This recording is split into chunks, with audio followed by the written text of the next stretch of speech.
Michel de Montaigne, Michel Eichen de Montaigne, nascido em 1533 e falecido em 1592, pensador francês renascentista. Literalmente, ele é o perfil exato de um pensador renascentista.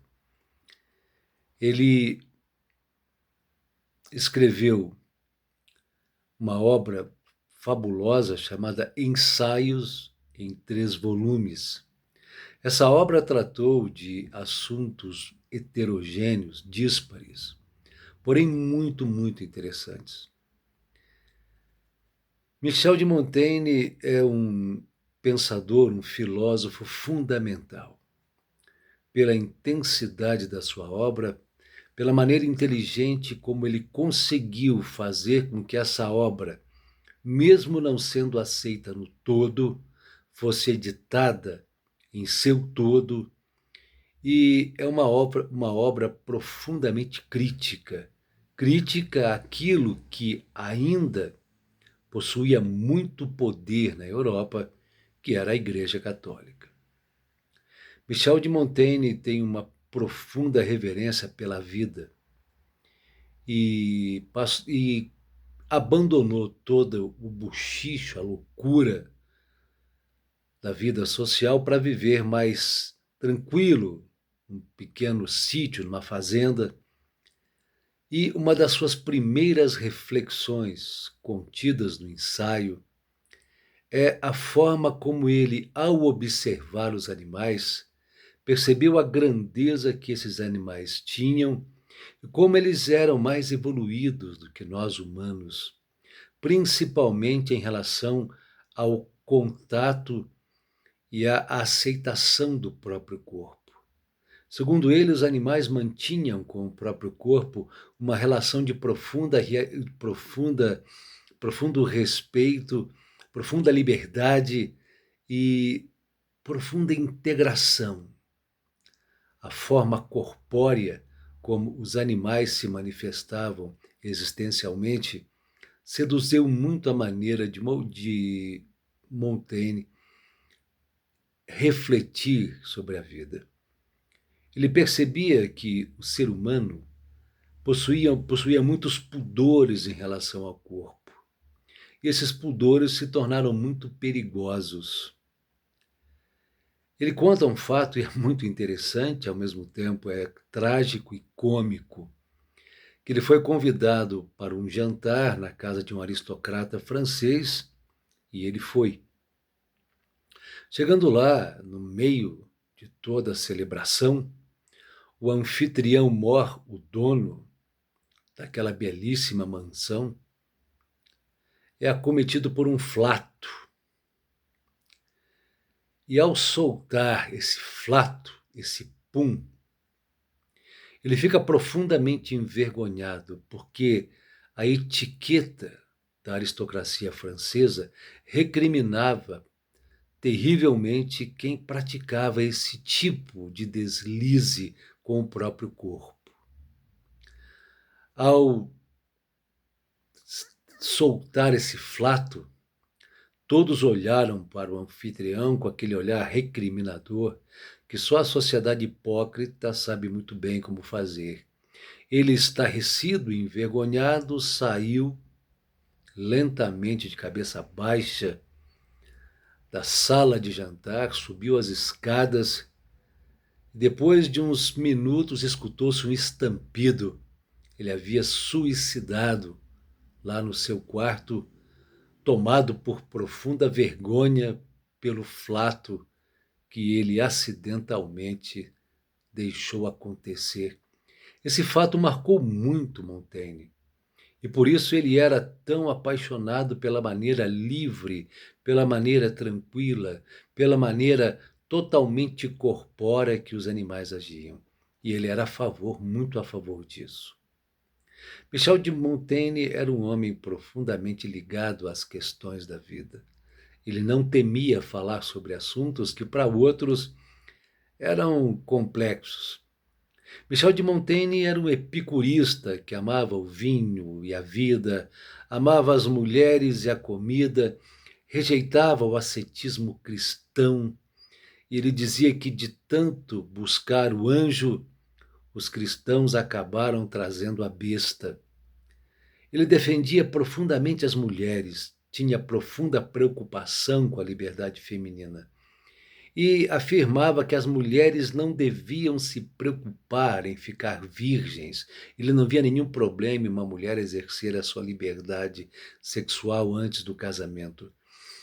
Ele lutou bravamente como parlamentar para facilitar o divórcio da mulher. E olhe que o momento era complexo. Leitor contumaz dos estoicos, ele passou a justificar o suicídio, assim como Sêneca fazia, usando um subterfúgio de que o ser humano deve considerar normal desejar sair de uma sala enfumaçada. Nunca concordou também com o dolorismo cristão, nem com o culto à a paixão cristã. Ele era literalmente um libertário. Ao falar sobre as questões do cotidiano humano, e até mesmo uma questão bem ligada à ética, ele diz que a paixão pela riqueza e pela posse diminui o ser humano. Ele não disse nada que o ser humano deveria renunciar às riquezas e a uma vida mais lauta, de modo algum, mas ele defendeu o desprendimento, ou seja, desfrutar dos benefícios da vida, dos prazeres que a vida proporciona, sem se tornar escravo emocional. Ele temia profundamente que o ser humano se tornasse ou fosse aprisionado por essa loucura de se tornar viciado nos prazeres. Ele dizia que um dos grandes erros do ser humano e que poderia lhe causar profundo desgosto e doenças era preocupar-se demasiadamente com a opinião do outro. Ele dizia claramente isso.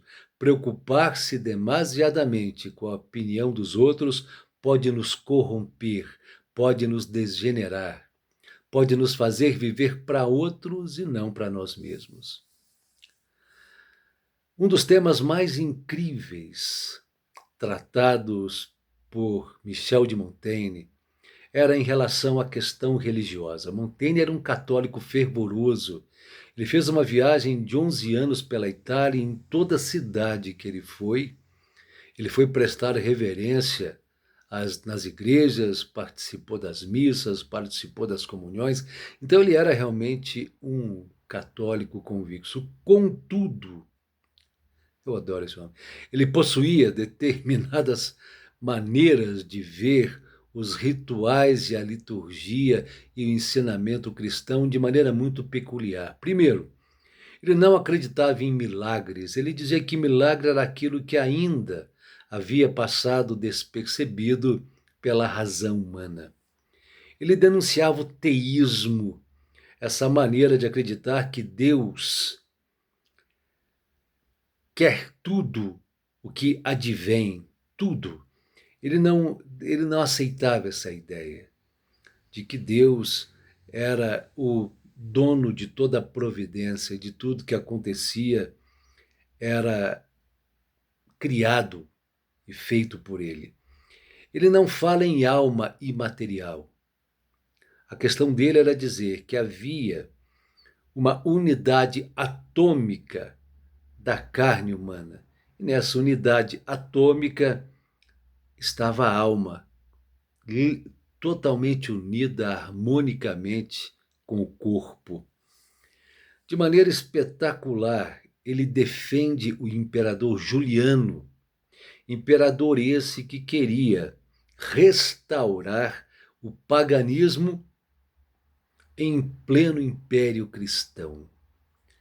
Criticava Constantino, o imperador que converteu todo o Império Romano ao cristianismo, e ele acusava Constantino de questões muito graves, como exação, que era cobrar dinheiro das pessoas, para estabelecer cultos, acusou-o de autos de fé, que era aquele momento em que ele mandava queimar livros e agredir pessoas, porque acreditava que todos aqueles livros, aquele conhecimento eram heresias, assassinato e destruição do saber antigo. Montaigne era um filósofo realmente, apaixonado pelo conhecimento, e todo filósofo odeia quando culpam o conhecimento e os livros pelo sofrimento, pelas tragédias humanas. E era o que Constantino fazia. Muitas bibliotecas, muitos manuscritos, muitos livros foram queimados. Isso causou uma perda terrível na nossa capacidade de compreender a antiguidade. Elogia o heliocentrismo de Copérnico e critica de maneira muito contundente o geocentrismo cristão. E diz que, isso é fantástico, que ser cristão verdadeiramente é ser justo, caridoso e bom.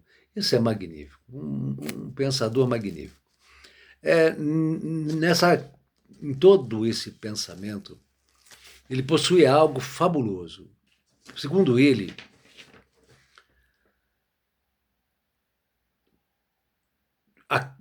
o objeto que ele mais estudou para elaborar sua obra e para conhecer acerca do ser humano foi ele mesmo. Ele dizia que ele era o melhor objeto a ser estudado porque ele se conhecia profundamente, sabia os aspectos psicológicos do seu ser e entendia profundamente seus limites. Isso poderia servir de referência para que ele conseguisse elaborar sua obra.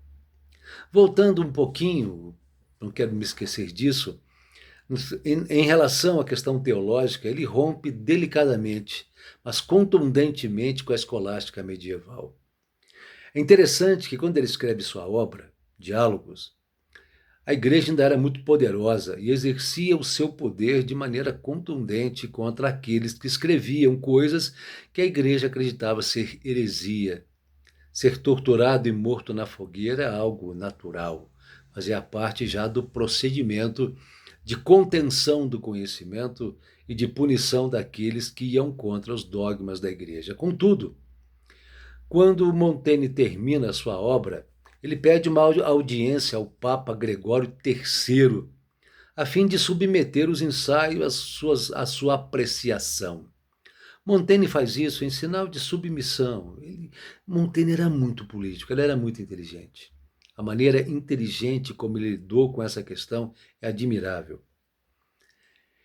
O Papa, quando recebe de Montaigne a obra, o Papa ergue os pés lentamente, sobe um pouco os pés e a sua chinela, para que Montaigne não precise se inclinar tanto para depositar um ósculo, um beijo no pezinho do Papa. Isso que o Papa fez é sinal de consideração. Montaigne, então, recebe dos censores da igreja ressalvas acerca da sua obra, falar menos da fortuna, tomar cuidado nas críticas a Constantino, tomar cuidado com determinadas declarações que poderiam dar a ideia de que ele fosse anticristão. Mas, contudo, Montaigne exerceu a sua autonomia, a sua liberdade, não levando em consideração nenhuma das críticas e nenhuma das recomendações dos censores. Ele escreveu e lançou a obra no seu todo, fabuloso. Montaigne demonstra ser um fideísta. O que significa isso? Segundo ele, a razão não tem como demonstrar a existência de Deus. Por isso, a razão deve se preocupar com outras questões mais urgentes para o ser humano. Ele faz uma crítica muito forte ao teísmo, que é a ideia de que Deus quer tudo que advém. Ele também faz uma crítica menos contundente ao deísmo, que diz que Deus existe, mas não é responsável pelas coisas que acontecem. Segundo, essa teoria, não existe nenhuma providência divina. Então, no decorrer da sua obra, Montaigne se mostra decisivamente um fideísta. Voltando à questão do conhecimento, ele usando a si mesmo como referência de toda a sua elaboração intelectual, ele pergunta assim: quem sou eu? Ele tem uma preocupação muito grande com os rumos do conhecimento humano. Ele percebe que a razão se tornou muito pobre e incapaz de compreender as contradições da existência humana.